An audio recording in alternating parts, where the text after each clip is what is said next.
Now spring's fully arrived at Prickly Nut Wood, our work has changed quite a bit. So the winter work is over, coppicing is done, and we're now on to craft work and building work. Currently our weeks are very much determined by a bit of time working on the build project at Harting School and a bit of time working in the woods, and it's quite flexible to how much time the apprentices will spend on either. Sometimes they'll be working together, sometimes they'll be separate. Claire might be working on a project here while Mikee's on the build. I think they've done great. You know, they're both woodsmen now. They can go out, they can fell trees, they know what to do with it. Mikee is pretty proficient, pretty quick at felling now, and would be quite employable to somebody wanting somebody out there with a saw, cutting and working in a wood. Claire's getting there too. She's not quite as quick as Mikee, but she's very thorough in what she does, and I hope her confidence is growing, and over the next few months, if she's keen to stay on, she'll pick up some of the craft skills, the building skills, the tool skills, to have a more sort of rounded opportunity to see how she's going to utilise those in the future.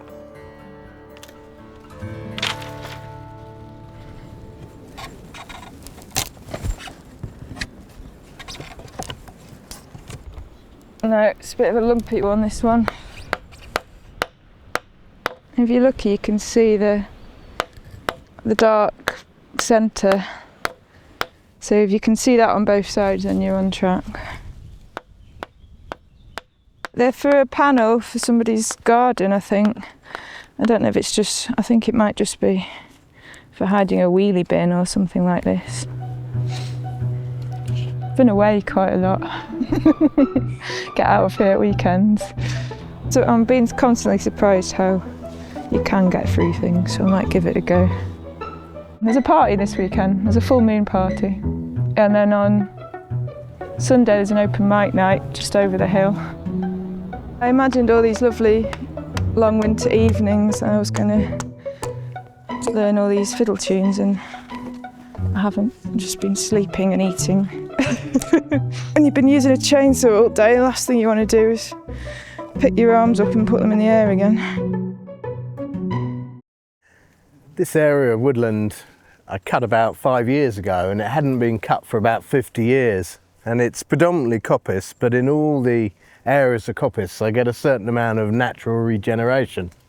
And this is a bit of ash coming through, I mean, which self-seeds vigorously throughout the woodland. And it's a really useful wood. So traditionally it's used for things that are affected by impact. So tool handles, hurling sticks, hockey sticks, snooker cues, lots of sports equipment's made from ash. And this is looking pretty healthy now. I see the regrowth coming on it. But at the moment, ash is under a great threat across the country from a disease, cholera, which is spreading. And it just makes me question why we've been importing ash trees across from Europe when this is the most prominent natural regenerating tree that I've got in the woods.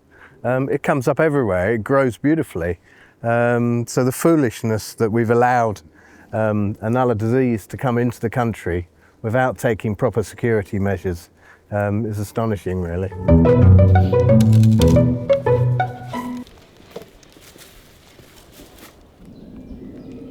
The hurdle comes traditionally from a sheep hurdle, and it's a wonderfully well-made craft product in its own right. Sugar. There'll be much debate against people who work chestnut as to those who work hazel, which is the better product, but the durability of sweet chestnut, having a solid frame, is often appealing to people in their gardens.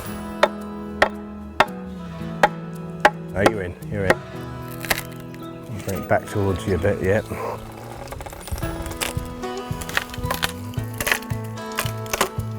You've got to be pretty quick to make it work, because you've got to allow for the fact that it takes you time to cut all the wood to start with. So this will be the actual width of the weave. Okay. It will square up, we'll just check the measurements. Still not, that will work like that. Then basically we're going to remove a little bit out the bottom It's a rustic panel. You've got to be able to really put up 3 panels and weave them in a day to make it viable to pay for the extra time that you've put in cutting. As long as you've got the basic skills to make them, then it's up to you how quick you get and how well you market them, really.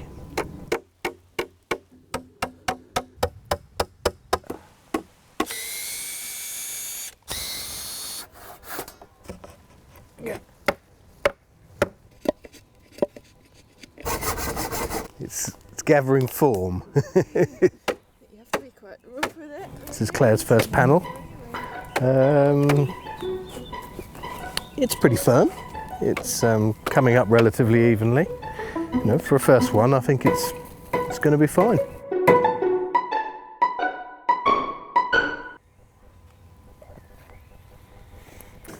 Okay, see what we've got.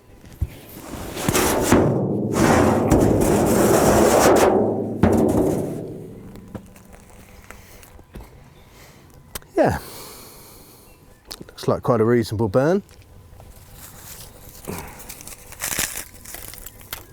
It's all converted nicely. I can see fairly clearly that the conversion rate is good. This, when I tap it, will shatter. So there's no brown ends in there, it's black charcoal all the way through. Perfect charcoal, ready for bagging up.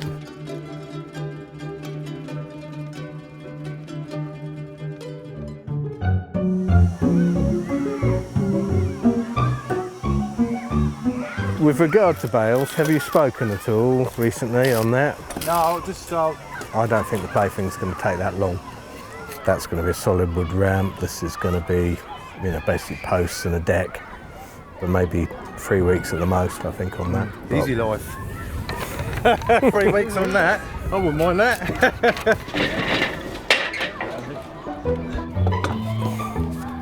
It's going to be an interesting little corner, isn't it?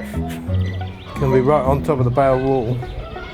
The bales are going to be this side of that wall plate.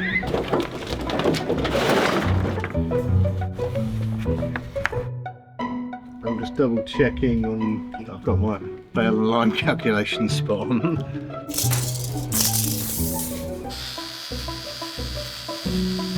Hi Bill, so I've made a bit of a mistake on this. We've calculated in one wall, which is not a bale wall. It does make quite a difference to volumes. It takes it down to it's 150 square metres, so we need to cover, not 220. Right there. Maybe? Yeah. Don't ask.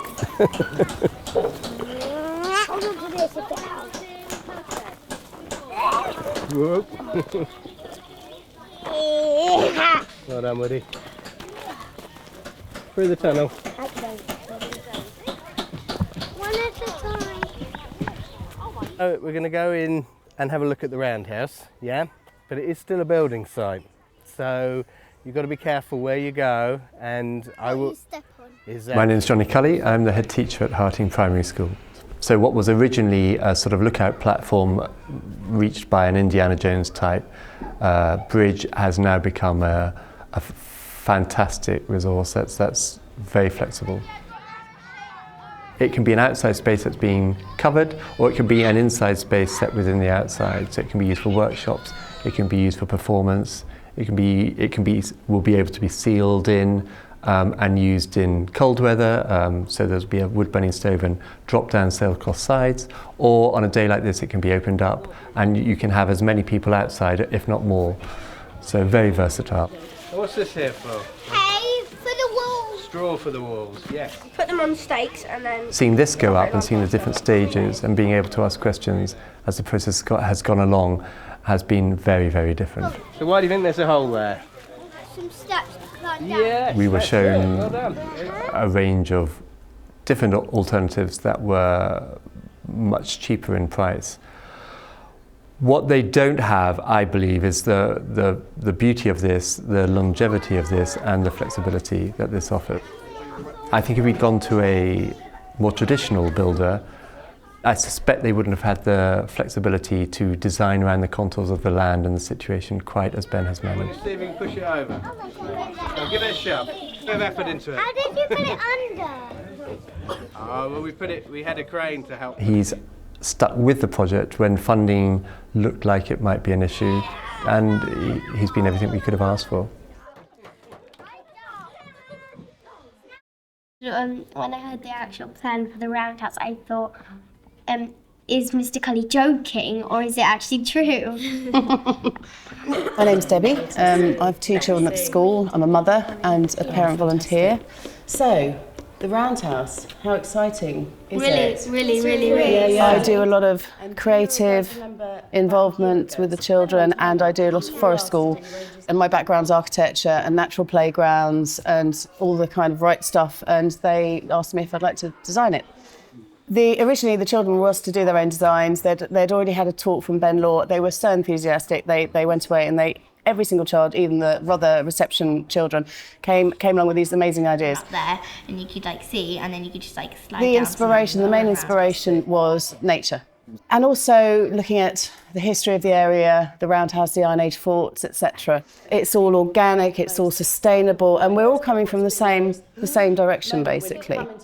Every day you come back to school, there's always something different about it. Anything seems possible. Whenever I've had Ben, do you think we could possibly alter that a bit and possibly make this shape, do that shape, and he'll have a little think and then say, I think we could probably do that. I just thought the roundhouse was going to be a big blob. Just a big blob of wood, and then just go inside and do nothing except for Run around and scream your head off. Yeah. And then you just went out and when I heard the actual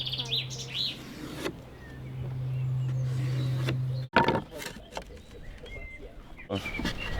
Try and pre-plan as you're knocking them on so that you can work out if there's any areas where, because obviously you want to get basically that line halfway across the next one. What you do is you sort of plan it out. As you can see here, it's starting to do it. From there it's in the centre, but it's starting to wander over slightly. So we just try and nick out little bits. Got a tape measure that's basically pinned to the very centre of the building, and that allows us to fairly simply sort of scribe a curve so that we know where we're bringing them down to keep it looking fairly uniform. I struggle interacting with children, so it's just better if I steer clear. Leave that to Claire, she's good with your kids. Lawrence Marie. Do the biggest one. This isn't cars, is it? Why are we here anyway? Because they're going to put the art that one there. Okay, right, you know what to do? I think I've just got that one. You can always pull that bit off if you want. Someone at the end. We've got 5 shave horses and some draw knives and spoke shaves, and we're letting the children loose with them. You keep the situation so that you've got enough supervision, and the children actually have quite a lot of respect for something because it is sharp and it is a real tool, and so they'll often sort of police themselves as well because they understand that it's an important real tool that they're getting the opportunity to use. Which one do you want? The big one? Yeah, you got it. Children that are hyperactive will calm down, and those that are really quiet might come out their shell a bit, and it's just a nice activity to let them have a go at. And it's something tangible as well, they can see what they've done. It's an achievable task. Would you like to have a go on using the spade? You finished? Wow, you're speedy. They're getting competitive about how many poles they've peeled now. And they're actually doing a useful job as well because we need them peeled. It's not just for the sake of it. We need the poles doing. So yeah, it's good to see them getting involved. Children working. No, where are you going? Very nice. You don't dig so deep. Get the angle.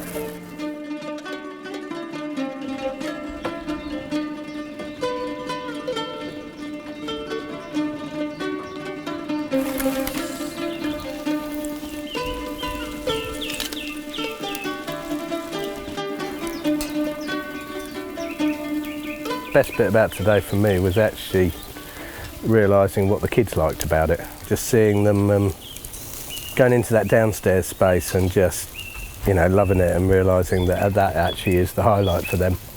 Yeah. Oh, that's excellent.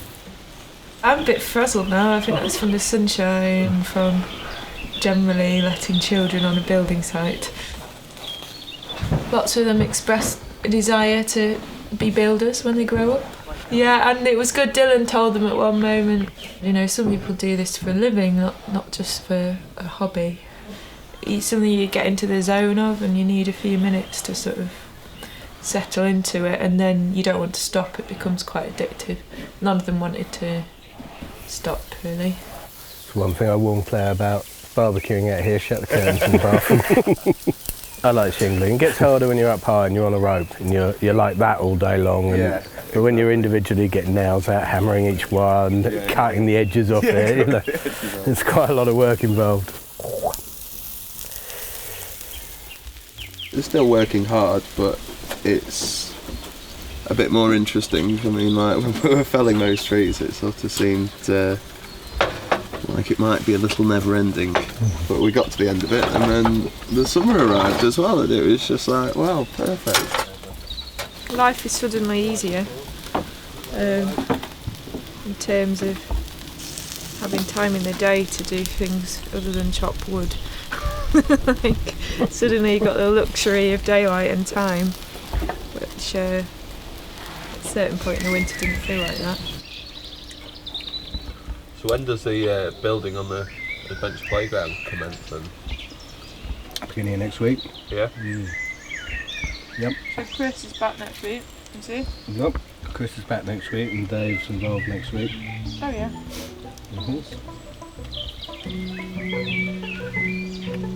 Thanks for your help today. Been good. The cat people stopped turning up. Who? Cat people. No, sorry.